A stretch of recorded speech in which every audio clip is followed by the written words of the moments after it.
Hello students, कैसे हैं आप सब। आई होप आप लोग ठीक होंगे।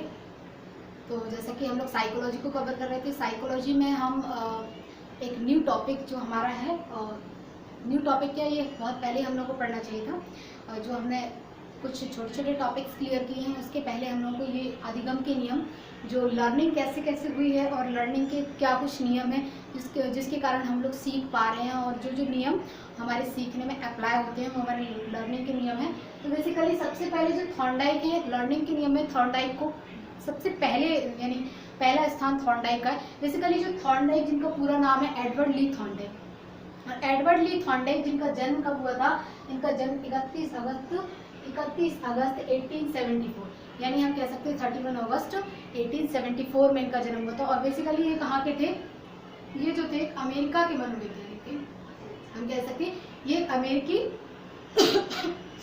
अमेरिकी साइकोलॉजिस्ट थे, यानी मनोवैज्ञानिक थे। तो ये व्यवहारवादी थे। व्यवहारवादी जो क्या करते हैं, ये इनका उद्दीपक, अनुक्रिया, मोटिवेशन और यही सब चीज़ों से इनका संबंध होता है। ये मेन बेसिकली उद्दीपक, अनुक्रिया, इससे इनका ज़्यादा संबंध होता है। तो यही, और दंड को भी मानते हैं ये लोग, मतलब इन सब चीज़ों से, व्यवहार की चीज़ों को। बेसिकली ये क्या फंक्शनलिज्म से रिलेटिव थे, प्रकार्यवाद से रिलेटिव थे। लेकिन जब प्रकार्यवाद के बाद जब जेबी वॉटसन ने व्यवहारवाद की एक नई संप्रदाय निकाली, और व्यवहारवाद में व्यवहारवादी ह्यूमन बिहेवियर का स्टडी करने लगे, यानी ह्यूमन के बिहेवियर को, जो कि एक मूर्त चीज़ मिली उनको, जो कि उनके लिए एक विजिबल होने वाली चीज़ मिली, तो उन्होंने क्या किया, इन लोगों ने, व्यवहारवादियों ने फिर ह्यूमन बिहेवियर की स्टडी, यानी ह्यूमन बिहेवियर को अध्ययन करना शुरू कर दिया। तो फिर ये क्या, थॉर्नडाइक भी उसमें आ गए। तो इन्होंने भी फिर अधिगम के कुछ नियम दिए कि मानव व्यवहार कैसे, मतलब कैसे क्या सीखता है। तो पहले तो इनको कह सकते हैं कि ये क्या थे, इनका पूरा नाम एडवर्ड ली थॉर्नडाइक था, और इन्होंने काफ़ी सारी थ्योरी दी। इनका सबसे मेन एक सिद्धांत है जो प्रयास और त्रुटि का सिद्धांत। उसमें इन्होंने बोला है कि बच्चा प्रयास करेगा, और अगर वो त्रुटियां करेगा, यानी गलतियां करेगा, फिर प्रयास करेगा, फिर गलती देखेगा गलती कहाँ पे, फिर उसके लिए प्रयास करेगा, फिर वो गलती करेगा, उसके लिए फिर प्रयास करेगा, फाइनली वो परफेक्ट उस पर्टिकुलर चीज़ में हो जाएगा। तो यही उनका प्रयास और त्रुटि का सिद्धांत था कि प्रयास करेगा, त्रुटि करेगा, गलती करेगा, फिर प्रयास करेगा, फिर त्रुटि करेगा, तो ऐसे वो परफेक्ट सीख जाएगा। अब ये देखिए, इन्होंने क्या है, 2 टाइप्स के नियम दिए। इनके 2 टाइप्स के नियम है। एक तो पहला इनका नियम है अब मुख्य नियम, और दूसरे इनके नियम है जो गौण नियम। तो मुख्य नियम जो इनके हैं वो है इनके 3 नियम। वो है तत्परता, अभ्यास और प्रभाव का नियम, यानी हम कह सकते हैं लॉ ऑफ रेडीनेस, फिर लॉ ऑफ प्रैक्टिस, फिर लॉ ऑफ इफेक्ट। तो law of practice, law of readiness, law of effect, ये तीनों इनके क्या है, मुख्य नियम है। और वही दूसरी तरफ इन्होंने कुछ गौण नियम भी दिए हैं। गौण नियम जो इनके हैं वो 5 नियम दिए। बेसिकली ये भी कभी कभी एग्जाम्स में पूछ लिया जाता है कि थॉर्नडाइक के गौण नियम कौन कौन से हैं। आपको 3 दिए होंगे और एक उसमें मुख्य नियम ऐड कर दिया होगा, तो आपको उसमें रिकॉग्नाइज करना कि ये वाला मुख्य और ये तीनों गौण है। तो गौण नियम है इनकी अभिवृत्ति का नियम, और अनुक्रिया का नियम, और है दूसरा ये इनका 3rd नंबर का जो है आंशिक क्रिया का, 4th नंबर का जो सदृशीकरण का नियम, और 5th नंबर का जो इनका सहचर्य परिवर्तन का नियम। तो इनके ये क्या है, 5 इनके गौण नियम। अब हम इनको बारी बारी से समझ लेते हैं कि है क्या। एक्चुअली में जो इनका तत्परता का नियम है, इसको बोलते हो law of readiness. Law of readiness guys ऐसा नियम है, उन्होंने बोला जब तक अगर कोई व्यक्ति, हम शॉर्ट शब्दों में गए तो जब तक अगर कोई व्यक्ति सीखने के लिए तैयार नहीं है, अगर वो एक पर्टिकुलर चीज़ को लेकर सीखने के लिए फिजिकली, मेंटली यानी इमोशनली, इवन इमोशनली पूरी तरह से अगर वो तैयार नहीं है, तो उसको आप नहीं सिखा सकते। आप कितना भी प्रयास कर लीजिए, अगर वो पूरी तरह से तैयार नहीं है और वो तत्पर नहीं है, रेडी, कहते नहीं किसी चीज़ को, आप अगर मैंने कितना भी डिलीशियस खाना बनाया और आप खाने के लिए तैयार ही नहीं है, तो फिर वो बनाना भी बेकार, तो फिर वो कुछ काम नहीं है। अगर वो इंसान उस पर्टिकुलर चीज़ को लेके उस पर्टिकुलर चीज़ को लेके अगर वो रेडी नहीं है, तैयार नहीं है, तत्पर नहीं है उस चीज़ के लिए, जैसे आपको एग्ज़ाम पास करना है और आप कहीं ना कहीं धूनी रमा के पढ़ने के लिए तैयार ही नहीं है, तो आप एग्ज़ाम कैसे पास करना है। तो वही चीज़ जब तक कोई तैयार नहीं है तो हम उसे कोई भी चीज़ नहीं सिखा सकते। क्लास में भले ही हम पढ़ा रहे हैं, बट अगर आप सीखने के लिए तैयार ही नहीं है, भले ही कितनी भी एग्जामिनेशन से कह सकते हैं कि हमारी एग्जामिनेशन पॉइंट ऑफ व्यू से कई वीडियो अपलोड होती हैं कुछ, बट आपका मन तो आप तैयार ही नहीं है सीखने के लिए, आपको तो कुछ और वीडियोस चाहिए, एंटरटेनमेंट चाहिए, इस तरीके से देखो। तो वही दूसरा जो नियम है अभ्यास का नियम। अगर बच्चा क्या, हम लोग पूरी ज़िंदगी तक सीखते ही हैं कुछ ना कुछ, और शिक्षा जो है सतत चलने वाली प्रक्रिया है, जैसा कि सभी जानते हैं। तो अभ्यास का नियम, अगर हम अभ्यास नहीं करेंगे, हम किसी पर्टिकुलर फील्ड में अगर उस चीज़ को बार बार रिवाइज नहीं करेंगे, अगर उस चीज़ की प्रैक्टिस नहीं करेंगे, तो हम उस चीज़ को ना सीख लेंगे, टेम्पररी सीख लेंगे, और हम उस चीज़ में स्पेसिफिक चीज़ में हम एक मास्टरी ओवर कह सकते हैं, प्रोफिशिएंसी नहीं ला पाएंगे। तो कहीं ना कहीं हमें क्या है, अभ्यास भी चाहिए। फिर थर्ड चीज़ उन्होंने बोला प्रभाव। मान लीजिए आप इस वीडियो को देख रहे हैं, और इस वीडियो को देखने के बाद अगर आपको कुछ समझ में ना आए, अगर आपको कोई आउटपुट ना मिले, तो क्या आप सीखेंगे? आप नहीं सीखेंगे, आप कभी नहीं सीखेंगे, और आप इस वीडियो को कभी नहीं देखेंगे, क्योंकि आपके ऊपर कोई प्रभाव नहीं पड़ा इस वीडियो का। अगर इस वीडियो का आपके ऊपर कुछ प्रभाव पड़ रहा है, आपको कुछ सीखने मिल रहा है, तभी आप उस चीज़ को करेंगे। तो कहीं ना कहीं अगर मैंने किसी बच्चे को सिखाया, बेटा 2 और 2 + 2 4 होता है, और अगर 2 + 2 4 हो रहा है, तो अगर उसने उसी चीज़ को करके देखा और 2 + 2 उसका मतलब उसने किया और उसका गलत आ रहा है, उसका आ रहा है 3, तो कहीं ना कहीं क्या हो रहा है, वो क्या कर रहा है, उसके ऊपर प्रभाव नहीं पड़ पा रहा है, उस चीज़ को मतलब वो समझ नहीं पा रहा। कहने का मतलब है उसका कुछ पॉजिटिव इफेक्ट है, उसको कोई लाभ नहीं मिल पा रहा है, तो वो हमारा क्या हो जाएगा, प्रभाव बने।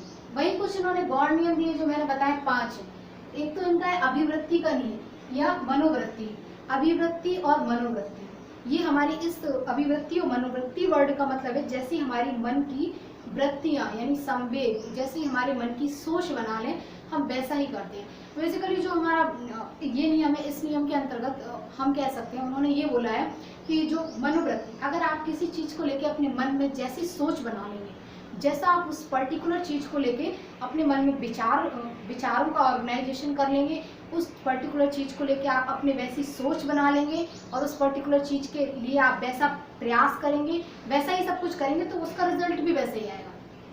मान लीजिए आपको एग्जाम क्रैक करना है, आपने इसके लिए पॉजिटिव थिंकिंग बनाई है, पॉजिटिव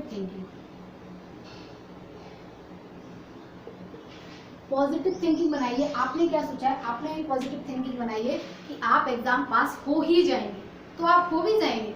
और अगर आपने उस चीज़ को लेकर अगर ऐसी थिंकिंग बना के रखी है कि अरे कुछ नहीं होता, किसी को जॉब नहीं मिलती और ऐसा कुछ नहीं होता है, और सब पढ़ते रहते हैं, बेवकूफ़ है, गवर्नमेंट पैसा लेती है, फॉर्म फिल करने में इतना पैसा लगता है, आपने अगर ऐसी कुछ थॉट्स अपने दिमाग में अगर डेवलप्ड करके रखे हैं, तो आप उस चीज़ को कभी भी प्राप्त नहीं कर सकते, वो आप कभी भी नहीं सीख सकते। तो क्या है कि अगर आपकी थिंकिंग उस पर्टिकुलर चीज़ को लेके जैसी बन जाएगी, आपका रिजल्ट भी, आप अधिगम पर भी उसका प्रभाव पड़े। तो वो हमारा क्या हो गया, अभिवृत्ति का नियम, वो हो गया हमारा अभिवृत्ति का नियम। अब जो हमारा नेक्स्ट नियम है बहुअनुक्रिया का नियम। नेक्स्ट नियम जो हमारा है बहुअनुक्रिया का नियम। अब इसमें क्या है कि समस्या के समाधान के लिए कई क्रियाएं करता है। बहुअनुक्रिया का मतलब होता है, बहु वर्ड से मतलब होता है बहुत सारी, बहु मतलब बहुत सारी, मल्टीपल एक्टिविटीज, जिसको हम इंग्लिश में क्या बोल सकते हैं, मल्टीपल एक्टिविटी, क्या बोल सकते हैं,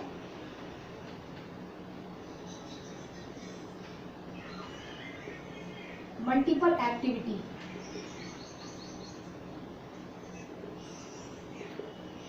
तो हम लोग क्या करते हैं, मल्टीपल एक्टिविटी करते हैं, बहुत सारी, किसी एक पर्टिकुलर, जैसे मैंने आपसे बोला कि बेटा आपको ये कुछ सम से ऐड के करके लाना है, आपको जोड़ के कुछ सम करके लाना है, तो क्या करेंगे हम, ये नहीं तो ये सोचेंगे थॉट्स, ये नहीं तो वो सोचेंगे, बहुत सारी क्रियाएं करेंगे। अरे ऐसे नहीं यार, लाइन खींच के करो, काउंट करो, फिर उसको रफ करो, ऐसे नहीं यार उंगली से काउंट करके करो, फिर उनको माइनस करो, फिर जितनी हो रही है हमारी वो लिखो।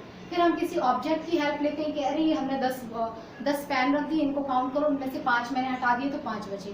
तो बहुत सारी, जैसे पर्टिकुलर मैंने बोला 5 + 2 7 होता है। अगर किसी बच्चे का ये नहीं आ रहा तो पहले वो फिंगर्स वाला टिक करेगा, फिंगर से काउंट करेगा 5 और 2। अगर उसका इनकरेक्ट आ रहा तो वो कोई 7 ऑब्जेक्ट लेगा, पहले 5 लेगा, फिर 2 लेगा, फिर ऑब्जेक्ट को गिन के करने की कोशिश करेगा। अगर फिर भी नहीं हो पा रहा तो वो क्या करेगा, वो लाइन खींच के करेगा, लाइन खींच के 5 लाइन खींचेगा, 2 लाइन, इस तरीके वो करेगा, बहुत सारी एक्टिविटी करेगा। फिर अगर जो एक्टिविटी उसमें फिट हो जाएगी, जिस एक्टिविटी से उसका हल हो जाएगा, उसका वो यूज कर लेगा।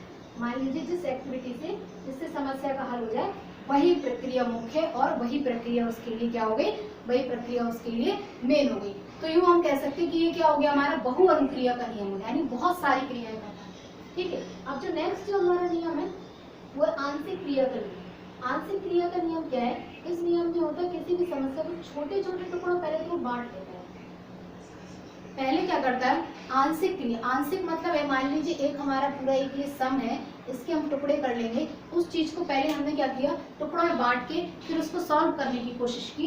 टुकड़ों में बांट के फिर हमने उसको सॉल्व करने की कोशिश की, और सॉल्व करने के बाद जो हमारा मतलब पहले हमने उसके सॉल्यूशंस निकाल लिए, फिर उसको एज अ होल, जैसे मान लीजिए एक आपको किसी ने दिया क्या, एक आपको सम दिया किसी ने x plus y x minus y. तो आप क्या कर रहे हैं, पहले इसमें आप x को देख रहे हैं, x क्या है, फिर प्लस के साइन को, पहले आपने x प्लस वाई को सॉल्व किया, फिर x माइनस वाई को सॉल्व किया। इसलिए जैसे मान लीजिए ये आपका एक बोर्ड मास का एग्जाम्पल्स ले लेते हैं, 2 प्लस 3 डिवाइडेड बाई 2 माइनस 1, ये मान लीजिए। तो इसमें क्या करेगा वो, डायरेक्टली इसको नहीं कर पा रहा वो सॉल्व, तो क्या करेगा, पहले इसको छोटे छोटे टुकड़े में क्या करेगा, सॉल्व करने की कोशिश करेगा। पहले इसको छोटे छोटे टुकड़े में, इसका पहले 2 और प्लस 3 करेगा, इसको 3 कर लेगा, फिर इसको डिवाइड करेगा, फिर इसको माइनस करेगा, फिर उसने वो बॉड मास का पहले नियम लगाया, बॉड मास के नियम के अकॉर्डिंग वो इसको छोटे छोटे टुकड़ों में सॉल्व करेगा, फिर इसका होली तरीके से पूरा पूर्णता फिर इसको देखेगा, और फिर इसका आंसर निकाल के हमारे सामने रख देगा। तो कहीं ना कहीं ये क्या है हमारा, ये हमारा क्या हो गया, ये हो गया हमारा आंशिक अनुक्रिया करना। क्या हो गया, ये हमारा आंशिक क्रिया करना, यानी आंशिक क्रिया यानी वो क्या कर रहा है, किसी क्रिया को छोटी छोटी क्रियाएं पहले कर रहा है, और छोटी छोटी क्रियाएं करने के बाद फिर वो क्या कर रहा है, उसका पूरा उसका एक बार में सॉल्यूशन निकाल के रख रहा है। तो ये हमारा क्या हो गया, आंशिक क्रिया का नियम। अब देखते हैं हम लोग सदृशीकरण का नियम। सदृशीकरण के नियम में बेसिकली हम बोल सकते हैं जो हमारा सदृशीकरण का नियम है, ये जो हमारा सदृशीकरण का नियम है, इसमें वो क्या करता है, वो अपने एक्सपीरियंस, उसके जो अनुभव है, उसके जो एक्सपीरियंस है, पुराने ओल्ड एक्सपीरियंस है, उनके आधार पर वो किसी चीज को सॉल्व करने की कोशिश करता है, किसी चीज को, किसी नई चीज को सीखने की बेसिकली कोशिश करता है। मान लीजिए एक एग्जाम्पल है मेरे पास, मान लीजिए आप पहले साइकिल चलाना सीख चुके हैं, और आपने साइकिल को चलाना सीखा। साइकिल चलाने के बाद आपके पास न्यू एक ऑप्शन आया, आपको गाड़ी चलाना है, तो कहीं ना कहीं आपके पास साइकिल चलाने वाले एक्सपीरियंस है, और आप उन एक्सपीरियंस की हेल्प से आप क्या करने वाले हो, गाड़ी चलाने वाले वो वाले एक्सपीरियंस आप इसमें यूज करने वाले हो। तो आप इस तरीके से कोई चीज सीख रहे हो, मान लीजिए, तो क्या सीख रहे हैं आप, क्या कर रहे हैं कि पुराने अनुभव का प्रयोग करके आप किसी नई समस्या को सॉल्व करने का प्रयास कर रहे हैं। तो ये हमारा क्या हो जाएगा, सदृशीकरण। ठीक है, तो ये हमारा क्या हो जाएगा, सदृशीकरण। आप लोग को समझ में आ रहा होगा, क्लास समझ में आया तो लाइक करना, सब्सक्राइब करना, शेयर करना मत भूलना। तो आगे करते हैं कंटिन्यू। आगे जो हमारा लास्ट नियम है दैट इज सहचर्य का नियम। दैट इज सहचर्य का नियम। ये जो हमारा था पहला नियम था, ये हमारा दूसरा था, ये आंशिक, ये फोर्थ वाला, और ये हमारा फिफ्थ वाला कौन सा नियम है, फिफ्थ नियम जो हमारा है दैट इज सहचर्य का नियम। अब ये देखिए, बेसिकली जो एडवर्ड ली थॉर्नडाइक थे, वो कहाँ के थे, एक पशु मनोवैज्ञानिक थे, यूँ कह सकते हैं। इन्हें हम क्या कहते हैं, पशु मनोवैज्ञानिक भी कहते हैं। पशु मनोवैज्ञानिक इसलिए कहते हैं क्योंकि सबसे पहले इन्होंने साइकोलॉजी की फील्ड में पशुओं पर अध्ययन इन्होंने स्टार्ट किया था। तो पशुओं पर जब इन्होंने बेसिकली अध्ययन स्टार्ट किया तो उसमें इन्होंने क्या किया, जैसे एक बिल्ली पे इन्होंने एक वो किया, फिर पेवलॉव ने भी किया, ये भी बिहेवियरिज्म से, व्यवहारवाद से संबंधित थे।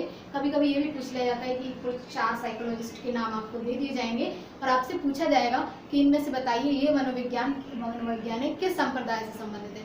तो ये जो हमारे स्किनर हुए, पेवलॉव हुए, और जो हमारे क्लर्क CH हल हुए, ये सब हमारे बिहेवियरिस्ट से संबंधित है, व्यवहारवादी, ये हमारे व्यवहारवादी वैज्ञानिक हैं। अब हम देखते हैं सहचर्य का नियम। तो सहचर्य के नियम में क्या हुआ, जब ये पशु मनोवैज्ञानिक थे तो पशुओं पर ये बेसिकली अपने अध्ययन करते थे। इन्होंने क्या किया, एक बिल्ली को बुलाया और बिल्ली के सामने एक प्लेट में क्या रख दिया, एक मांस का, मछली का, मीट का पीस रख दिया प्लेट में। तो फिर उन्होंने क्या किया, उस बिल्ली से बोला, उस बिल्ली के लिए या फिर बैल बजाई या फिर उससे बोला स्टैंड अप। तो वो क्या करने लगी, उसको ऐसी ट्रेनिंग दी, ऐसा बार बार उसके साथ किया, तो वो क्या करने लगी, तो वो अपने जो लेफ्ट लेग है उसके बल खड़ी होने लगी। जब भी ये बिल्ली के सामने मीट का पीस रखते और उससे बोलते स्टैंड अप, तो वो क्या करने लगती, खड़ी हो जाती। और जब वो खड़ी हो जाती है तो ऐसे ऐसे उसके ये क्या हो गया, ये चीज़ उसने सीख ली।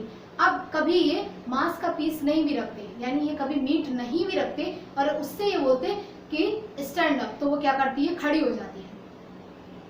आपने उससे बोला कि स्टैंड अप, तो भी वो खड़ी हो जाती है। तब वो ऐसी स्थिति में क्या हो रहा है कि पहले तो आप उसके सामने मीट का पीस रखते थे तब वो खड़ी होती थी, लेकिन फिर आपने बाद में क्या किया, आपने मीट का पीस भी नहीं रखा और स्टैंड अप बोला तो वो खड़ी होने लगी। तो हम यूँ कह सकते हैं कि इसमें क्या था, उद्दीपक और अनुक्रिया। इसमें क्या था मेनली, इसमें क्या किया, उद्दीपक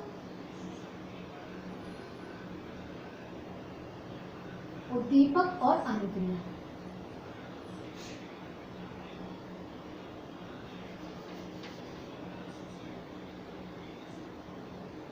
उद्दीपक और अनुक्रिया की बात इन्होंने की है। एक बार मैंने एक लेक्चर में ये बात डिस्कस भी की हुई थी कि उद्दीपक मीन्स क्या होता है, लक्ष्य। उद्दीपक मीन्स क्या होता है, लक्ष्य। और अनुक्रिया मीन्स जो उस लक्ष्य को प्राप्त करने के लिए की गई क्रिया, लक्ष्य प्राप्ति के लिए की गई क्रिया, लक्ष्य प्राप्ति के लिए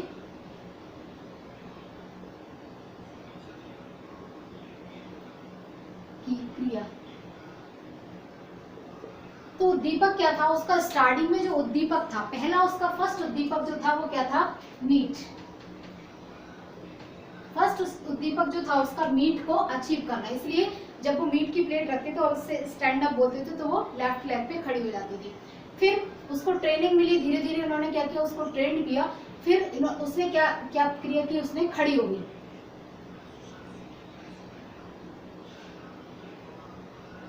खड़ी होने लगी, ठीक है। फिर दूसरे स्टेप में इन्होंने क्या किया, दूसरे स्टेप में इन्होंने उसको मीट का पीस नहीं रखा, इसमें इन्होंने उससे क्या बोला, स्टैंड अप ओनली बोला, तब भी वो खड़ी होने लगी। स्टैंड अप बोलने पर भी वो खड़ी होने लगी। तो कहीं ना कहीं हम कह सकते ना कि इसमें क्या हुआ, पहले तो उस मीट का पीस रखते थे तब वो खड़ी होती थी, वो उसका लक्ष्य था, उसको प्राप्त करना। फिर दूसरी बार उन्होंने क्या किया, स्टैंड अप भी बोला और मीट का पीस भी नहीं दिया, तब भी वो क्या करने लगी, उसकी हैबिट में आ गया, उसकी हैबिट में ये आ गया कि हमें स्टैंड अप बोलने पे खड़ा होना। तो कहीं ना कहीं ये जो पहला उसका लक्ष्य था, पहला उद्दीपक था और दूसरा उद्दीपक था, उन दोनों के बीच क्या बन गया, सहचर्य बन गया। उन दोनों के बीच क्या बन गया, पहला जो उसका उद्दीपक था और दूसरा उद्दीपक था, उन दोनों के बीच क्या बन गया, सहचर्य बन गया। और सहचर्य बन गया जिसकी वजह से वो वही एक्टिविटी, यानी वो दोनों लक्ष्य के बीच सहचर्य बन गया। अगर वो स्टैंड अप भी बोलती तब भी वो वही एक्टिविटी करने लगती, यानी खड़ी होने लगती। तो कहीं ना कहीं वो क्या हो गया, सहचर्य परिवर्तन कह सकते हैं कि उसने उसका उद्दीपक भी चेंज हो गया, उद्दीपक को भी उसने चेंज कर लिया और उसकी यानी जो एक्टिविटी थी वो वही रही, उद्दीपक चेंज करने पे भी उसकी एक्टिविटी सेम रही। तो ये था सहचर्य का नियम। और हम कह सकते हैं कुछ इनकी इंपॉर्टेंट थ्योरी है, जैसे कि संबंधवाद का सिद्धांत इन्होंने दिया है और एक उन्होंने संयोजनवादी सिद्धांत भी दिया हुआ है। और एसआर थ्योरी, स्टिमुलस रिस्पॉन्स की बात की, उद्दीपक अनुक्रिया जैसे कि हम पढ़ ही रहे, एसआर थ्योरी भी इन्होंने दी हुई है। प्रयास और त्रुटि का सिद्धांत, जैसे प्रयास करेंगे त्रुटि करते जाएंगे, फिर प्रयास करेंगे, फिर कहीं ना कहीं परफेक्ट होते हैं, तो ये भी इन्होंने दी हुई है। और एक और इनका जो है कौन सा है, इस तरीके से इन्होंने इनको शिक्षा मनोविज्ञान का सबसे मेन इंपॉर्टेंट पॉइंट, इनको शिक्षा मनोविज्ञान का क्या कहा जाता है, जनक कहा जाता है। इनको शिक्षा मनोविज्ञान का जनक भी कहा जाता है, यानी कह सकते हैं हम लोग हु इज द, यानी Edward Lee Thorndike is the father of education psychology. हम कह सकते हैं कि कौन थे, शिक्षा मनोविज्ञान के जनक थे। तो ये पॉइंट भी बहुत ही इंपॉर्टेंट है। तो यही पढ़ा हमने, इनका जन्म 31 अगस्त को 1874 में हुआ था और ये पहले फंक्शनलिज्म से रिलेटेड थे, फिर बाद में फाइनली ये व्यवहारवाद में जुड़ गए, व्यवहारवादी हो गए। स्टिमुलस रिस्पॉन्स पे इन्होंने किया, SR theory, stimulus response theory दी, प्रयास त्रुटि सिद्धांत दिए। इसके अतिरिक्त इन्होंने 3 मुख्य नियम दिए और 5 गौण नियम दिए। और ये क्या है, इनका संबंधवाद का और संयोजनवादी सिद्धांत भी इन्होंने दिए और ये पशुओं से रिलेटेड थे। तो यही था आज की क्लास में और ये बहुत ही इम्पोर्टेंट है एग्ज़ाम्स को ध्यान में रखते हुए। तो आप लोगों को ये क्लास पसंद आई होगी तो लाइक करें, सब्सक्राइब करें, जैसा कि मैं बोलती हूँ, शेयर करें वीडियो को। Thanks for watching. और इसका स्क्रीनशॉट भी लेना चाहें तो ले सकते हैं।